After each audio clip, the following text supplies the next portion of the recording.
Hello friends, चलिए आज भी हम कुछ इम्पोर्टेंट क्वेश्चंस करेंगे जो आपके लिए बहुत ही ज्यादा यूजफुल होने वाले हैं।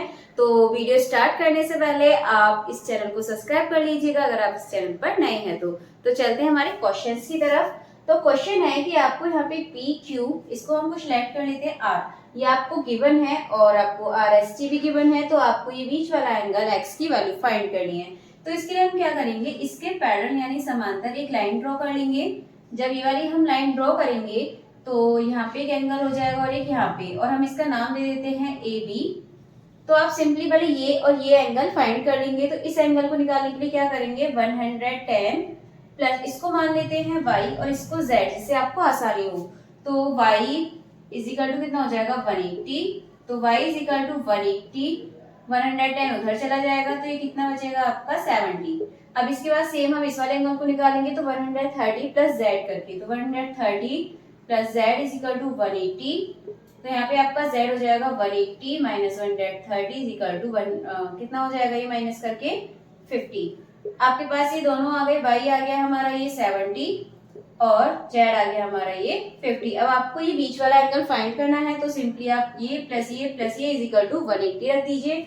तो कितना हो जाएगा ये 70 plus x plus 50 is equal to 180।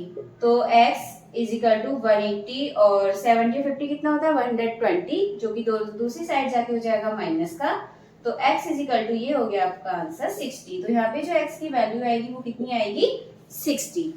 चलिए देखते हैं हम नेक्स्ट क्वेश्चन। तो क्वेश्चन है कि आपको एक फिगर गिवन है, दो पैरेलल लाइन है और यहाँ पर एक इसके बीच एक ट्राइंगल है।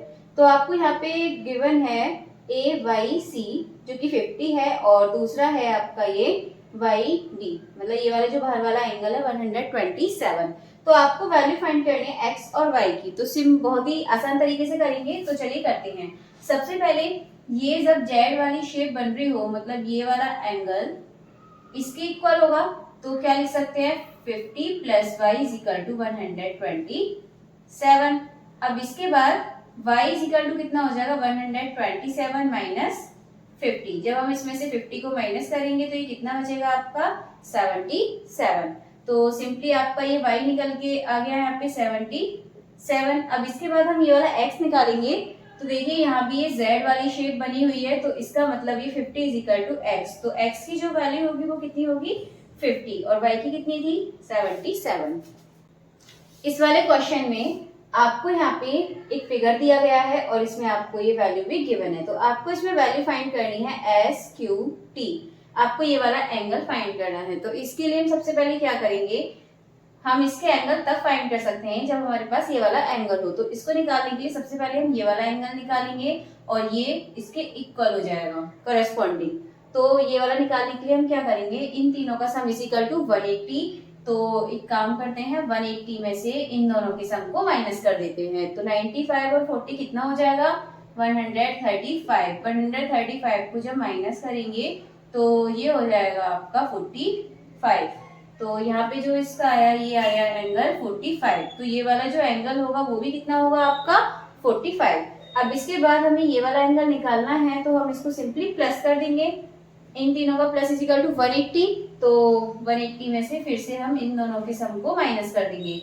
तो 45 और 75 कितना होगा ये आपका 120। तो सिंपली जो इसका आंसर आया वो आपको कितना आ गया 60। तो ये वाला आपका एंगल कितना होगा 60।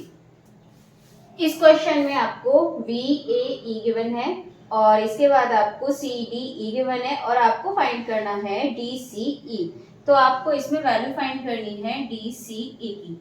तो इसके लिए क्या करेंगे, सबसे पहले यहाँ पे देखिए Z वाली शेप बन रही है, तो ये आपका 35 है, तो ये वाला एंगल भी आपका कितना होगा 35। अब इसके बाद ये वाला एंगल निकालने के लिए आप इन दोनों के सम को 180 में से माइनस कर दीजिए सिंपली। तो DCE इज इक्वल टू क्या हो जाएगा आपका, इन दोनों का सम कीजिए और इन दोनों के सम को 180 में से माइनस करना है। तो 180 में से माइनस करेंगे इन दोनों का सम, तो कितना होगा ये 5 और 3 8 और ये 88। जब 180 में से 88 को माइनस करेंगे तो ये हो जाएगा हमारा 92। तो ये वाला जो एंगल आएगा आपका वो कितना आएगा 92 इसका आंसर हो गया। यहाँ आपको इस क्वेश्चन में गिवन है कि आपको यहाँ पे पी क्यू टी दिया हुआ है इसके बाद एस पी आर दिया हुआ है और आपको वैल्यू फाइंड करनी है पी आर क्यू, यानी कि पी आर क्यू आपको ये वाला एंगल फाइंड करना है। तो इसके लिए हम क्या करेंगे, ये वाला एंगल निकाल लेंगे और प्लस ये वाला एंगल निकाल लेंगे और उसको हम कर देंगे 180 में से माइनस। तो 135 और इसके साथ ही हम एंगल कैसे निकालेंगे, 180 में से माइनस कर देंगे इसको, तो सिंपली ये वाला आपका एंगल निकल आएगा। तो यहाँ पे आपका कितना बचा ये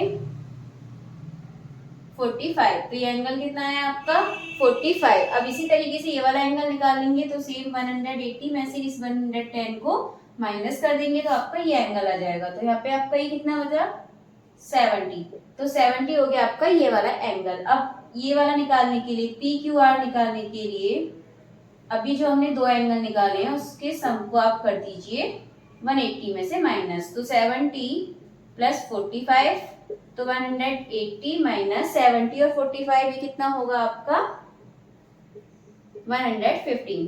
अब 180 में से 115 को माइनस कर दीजिए तो कितना हो जाएगा ये आपका 65। तो 65 जो है वो इसका करेक्ट आंसर होगा।